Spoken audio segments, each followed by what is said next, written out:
Bonjour, c'est Donna Reed de Yoga Inu Montréal et puis aujourd'hui on va faire une ouverture pour les épaules.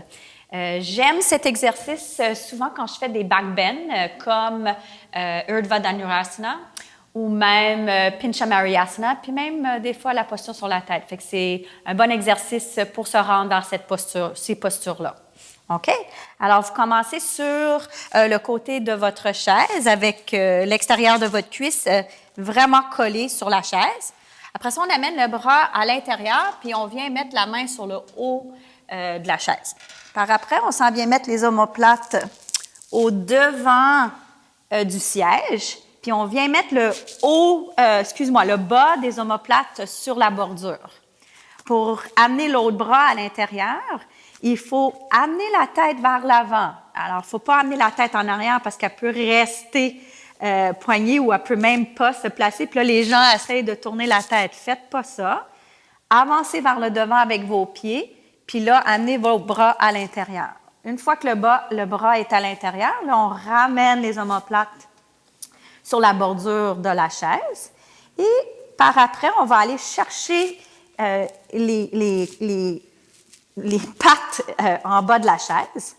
Puis une fois qu'on a les pattes, on va juste rester là. On va placer nos pieds pour commencer. On va pointer les pieds vers le devant comme Tadasana.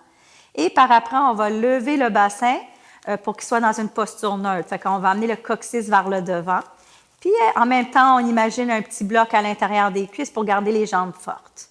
Une fois que les jambes sont fortes, on va commencer à ramener les coudes l'un vers l'autre sur l'expiration pour travailler la rotation vers l'extérieur. Une fois que vous avez commencé à ramener les coudes l'un vers l'autre, juste de vérifier quel coude a tendance à ne pas vouloir faire le travail. Ça, c'est souvent le bras qui n'aime pas la rotation vers l'extérieur. Fait que travailler un petit peu plus fort avec ce côté-là. Alors, pour moi, c'est mon côté gauche. Alors, j'amène mon coude gauche un petit peu plus vers l'intérieur. Toujours en gardant les coudes qui viennent se chercher l'un vers l'autre. Là, on va commencer à descendre le bassin vers le bas. En descendant le bassin, on veut allonger la colonne vertébrale. Fait qu'on veut faire attention qu'on ne fait pas une compression lombaire. Vous voyez la différence? Fait que ça, c'est une compression parce qu'on amène le coccyx un petit peu trop bas.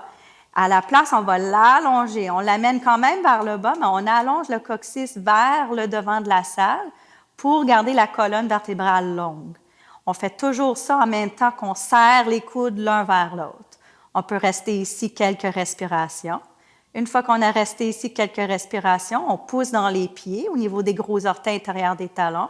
Et inspire, on remonte vers le haut, puis on peut replacer encore une fois le bassin en position neutre, où est-ce qu'on amène le coccyx vers le devant. On serre un petit peu au niveau des fessiers, au bas des fessiers, puis on reste ici quelques respirations. Pour sortir de la posture, on relâche les bras, les mains au niveau des pattes, lentement.